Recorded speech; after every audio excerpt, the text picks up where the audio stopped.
행복은 우리 뜻대로 해낼 수 있는 것과 그렇지 못한 것을 구분하는 능력에 비례한다. 에픽테토스. 스토아 철학자 에픽테토스는 말한다. 너는 사람들로부터 상처를 입는다. 그리고 그것 때문에 괴로워한다. 그러나 사람들이 과연 내게 상처를 입힐 수 있는가? 그들에게 그런 힘이 있는가? 그렇지 않다. 누군가 너를 나쁘게 말하거나 큰 소리로 욕을 했다고 해서, 또는 너를 한 대 쳤다고 해서 만일 네가 그것 때문에 마음의 상처를 받고 모욕을 당했다고 한다면 그것은 어디까지나 너 자신이 그것을 모욕적인 일로 생각했기 때문이다. 누군가 너를 화나게 했는가? 그것은 네가 그것을 화나는 일로 받아들였기 때문이다. 누군가 너의 감정을 자극했는가? 그것은 네가 그 일을 기분 상하는 일로 판단했기 때문이다. 따라서 누군가 너를 자극할 때 이것을 기억하라. 모든 것은 너를 자극하는 그 일에 대해 네가 어떤 판단을 내리는가에 달려있다고. 단지 외부에서 일어나는 어떤 일 때문에 너의 감정에 불을 붙이고 습관처럼 그 감정에 이끌려 행동하지 말라. 자신이 소유한 것, 운명이 자신에게 준 것에 만족하지 못하는 사람은 삶의 기술을 알지 못하는 자다. 자신이 소유한 것에 만족하고 삶이 자신에게 주지 않은 것을 불평하기보다는 삶이 자신에게 준 것을 소중히 여기는 사람은 삶의 기술을 아는 자다. 그가 바로 덕을 갖춘 인간이다. 만물은 우주의 법칙에 복종한다. 육지와 바다, 태양과 별들, 지상의 동물과 식물들 모두가 그 법칙에 따른다. 우리의 육체도 마찬가지다. 육체는 우주의 법칙에 따라 건강했다가 병이 들고 젊었다가 늙는다. 따라서 우리의 판단으로 그 법칙과 싸우려 해서는 안 된다. 왜냐하면 우주는 우리들 자신보다 더 크고 위대한 것이기 때문이다. 그것과 대항해서 싸울 때 우리가 얻는 것은 아무것도 없다. 단지 슬픔과 고통이 우리를 지배할 뿐이다. 신은 어떤 것들은 우리의 의지에 맡기고 어떤 것들은 맡기지 않는다. 신은 진정으로 가치 있는 것들은 우리의 의지에 맡겨놓았다. 자유, 마음의 평화, 기쁨, 자신을 다스릴 줄 아는 힘 등이 그것이다. 그러나 신은 다른 모든 것들은 우리의 의지와는 상관없는 곳에 두었다. 따라서 우리 역시 삶에서 일어나는 일들을 그 두 가지로 나눌 줄 알아야 한다. 우리의 의지에 달린 것은 우리 자신이 다스리고 우리의 의지에 달려있지 않은 것에 대해서는 이 우주에 맡겨둬야 한다. 지금 우주 안에서 일어나고 있는 일은 그것이 최상의 상황이라고 우주가 판단했기 때문에 그렇게 일어나고 있는 것이다. 우주는 항상 최상의 선택을 할 뿐이다. 따라서 지금 일어나는 일은 그렇게 일어날 수밖에 없기 때문에 일어나고 있는 것이다. 모든 인간 존재는 행복을 추구한다. 그러나 많은 사람들은 행복에 이르는 수단을 잘못 이해한다. 그들은 삶 그 자체에서 행복을 찾는 것이 아니라 물질이나 명성 같은 것에서 행복을 찾는다. 이 잘못된 추구는 오히려 행복한 삶으로부터 그들을 더욱 멀어지게 만들 뿐이다. 그때 그들은 자신들의 시각이 잘못됐음을 알아차리지 못하고 바깥에 있는 조건이 부족하기 때문이라고 여긴다. 그래서 상황을 탓하고 여전히 불만스러운 상태로 남아있다.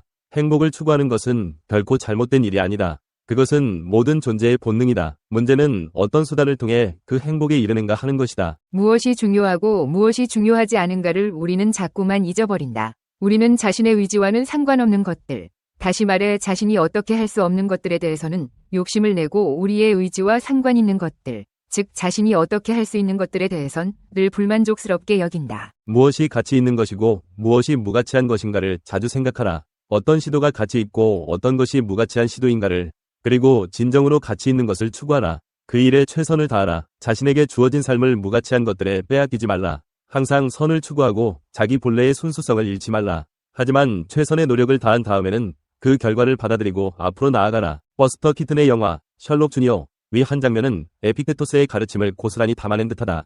이 영화에서 키튼은 영상기사 역할을 하며 사립탐정의 꿈을 남몰래 키운다. 어느 날 키튼은 추리 영화를 돌리던 중에 영사실에서 잠이 들고 유명한 탐정의 신분으로 그 영화에 출연한다. 꿈속에서 키튼은 영화 속으로 들어가 한저택의 현관 앞에 서 있다.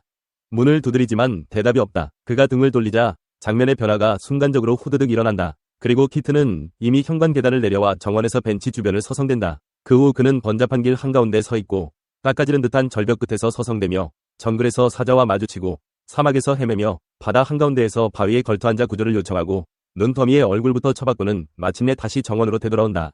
이 모든 장면이 약 60초 내에 지나간다. 에픽테토스의 주장에 따르면 우리 삶은 버스트 키튼의 꿈과도 같은 것이다. 하지만 키튼의 꿈처럼 재미있는 것도 아니다. 우리는 정작 우리에게는 아무런 책임도 없는 상황에 끊임없이 떠밀려 들어가서 수많은 역경과 싸워야 한다. 세계라는 무대에서 감독이 액션이라 소리치지만 우리는 대본조차 읽지 못한 처지이다.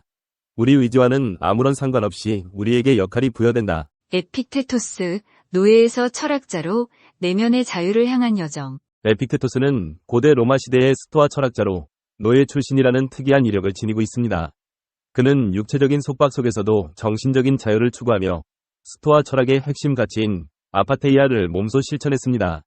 에픽테토스의 철학은 오늘날까지도 많은 사람들에게 영감을 주고 있으며 특히 현대 심리학과 자기 개발 분야에서 그의 가르침이 재조명되고 있습니다. 에픽테토스는 소아시아 프리기아 히에라폴리스에서 노예로 태어났습니다. 그는 로마의 부유한 관리 에파프로디토스의 노예였으며 어린 시절부터 주인의 학대로 인해 다리를 절게 되었습니다. 하지만 에픽테토스는 이러한 역경 속에서도 배움에 대한 열정을 잃지 않았고 스토아 철학자 무소니우스 루푸스의 제자가 되어 철학을 공부했습니다. 에픽테토스 철학의 핵심은 내면의 자유와 아파테이아입니다. 그는 우리가 통제할 수 없는 외부 사건에 휘둘리지 않고 우리가 통제할 수 있는 내면의 영역에 집중해야 한다고 강조했습니다. 아파테이아는 외부 사건에 대한 감정적인 동요를 극복하고 평정심을 유지하는 것을 의미합니다. 에픽테토스는 아파테이아를 통해 우리는 진정한 자유와 행복을 얻을 수 있다고 믿었습니다. 에픽테토스는 자신의 철학을 담은 두 권의 책, 엔케이리디온과 다마록을 남겼습니다. 이 책들은 에픽테토스의 제자 아리아노스가 그의 강의를 기록한 것으로 스토아 철학의 핵심 원리를 간결하고 명확하게 제시하고 있습니다. 엔케이리디온은 53개의 짧은 잠언으로 구성되어 있으며 다마록은 에픽테토스의 강의 내용을 보다 자세하게 담고 있습니다. 에픽테토스의 철학은 현대 심리학과 자기 개발 분야에서도 주목받고 있습니다. 그의 가르침은 인지행동치료와 같은 심리치료 기법에 영향을 미쳤으며 스트레스 관리, 감정 조절, 자존감 향상 등 다양한 분야에서 활용되고 있습니다. 특히 에픽테토스의 내면의 자유와 아파테이아 개념은 현대인들이 불안과 스트레스를 극복하고 행복한 삶을 살아가는 데 중요한 지침을 제공합니다. 최근 에픽테토스 철학에 대한 연구는 다양한 방향으로 진행되고 있습니다. 특히 에픽테토스 철학과 현대 심리학의 연관성에 대한 연구가 활발하게 이루어지고 있으며 그의 가르침을 현대사회에 적용하는 방법에 대한 논의도 활발합니다. 에픽테토스 철학은 긍정적인 측면뿐만 아니라 한계와 비판도 존재합니다. 일부 비판가들은 에픽테토스의 철학이 지나치게 개인주의적이고 사회 문제에 대한 관심이 부족하다고 지적합니다.